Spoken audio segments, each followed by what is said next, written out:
我真係冇諗過咯，可以咁大膽咯。可能佢捉到我時候，會知我係嗰啲咧翻咗工，因為佢知我做咩噶嘛。佢幫咗我一段時間，佢知道我個翻工放工時間，我係嗰啲好穩定，我唔會翻下工突然間翻嚟嗰啲人嚟噶嘛。30幾歲做零售嘅 Anna 同丈夫都係早出晚歸。舊年佢哋計劃生小朋友，所以就請咗一個印傭作為事先準備。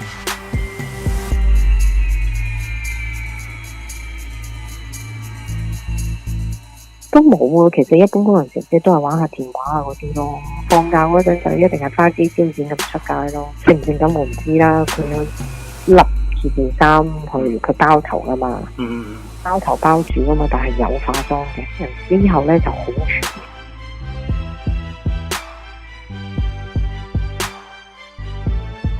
點解我當時會裝咗個 CCTV 喺屋企咧？就係因為我樓上樓下咧有爆格，夜晚8點幾鐘爆格，咁我咧就身痕屎不痕咧就裝咗個CCTV 喺度。咁個 CCTV 咧就唔係真係普通嘅 CCTV， 係一個鐘嚟嘅，所以我工人自己冇發覺到。我唔係愛嚟裝佢。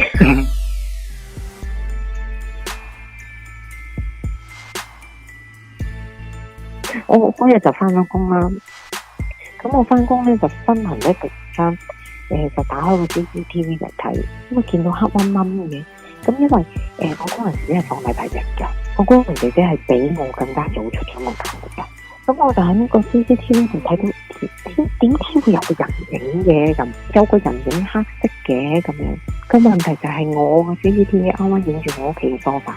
點解個男人嘅物體我係以為見鬼，我睇咗好耐，冇理由喎，我自己都拗晒頭。跟住好啦，我打工人姐姐嘅電話啦，咁佢唔聽啦。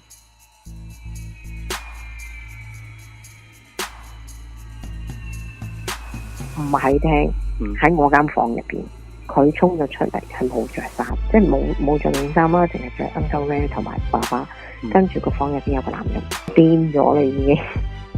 跟住我咪即刻打電話俾我老公，真係冇着衫褲啦，赤裸裸咯，嗱聲拎晒啲嘢走啦。我就問佢你點解要咁樣做？太太冇，佢就係講冇。跟住我話你喺度做雞，你仲要玩到我？但我話唔係做雞，識咗10年咁。跟住佢仲俾我打開睇，佢同呢個男人啲相，香港人，好後生，40幾歲，個男人有家庭嘅。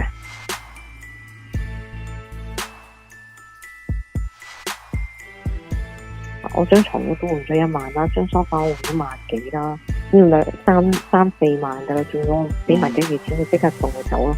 佢當時仲話你俾翻錢我自己買機票仔，我老公話唔得，我仲要依家我要嘥時間去集中工，我第2個工人我都驚，我係請啲冇嚟過嘅，希望我順順等等，冇嚟到之前我仲要放我一個熟人喺度喺間屋嗰度，去用隻眼望住佢。基本上香港嘅法例就好有問題，你有咩理由你淨係保障個工人？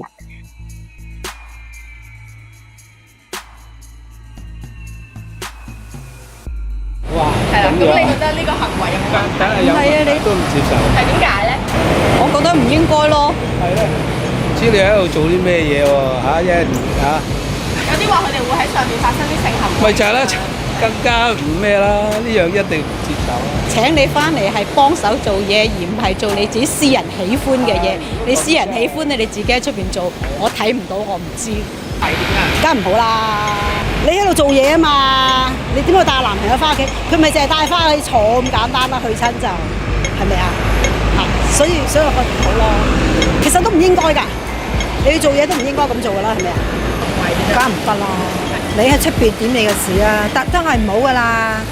我自己係保守，影響㗎嘛，你污糟邋遢。如果你帶得男朋友翻屋企有性行為唔奇嘅喎，唔係好妥當咯。如果佢係瞞住你嘅，咁你未必會知咯。咁點樣可以預防咧？你覺得？我覺得好難啊，好難預防啊。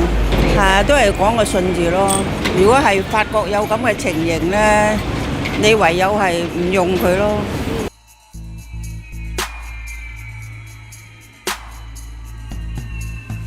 Here It's not good. We came here to work, not to find other businesses like that. Maybe they go hotel like that. They just meet outside for eating together like that. I don't think so. Not good because you have not allowed to anybody to enter your employer's house. It's not okay because no respect for the employer.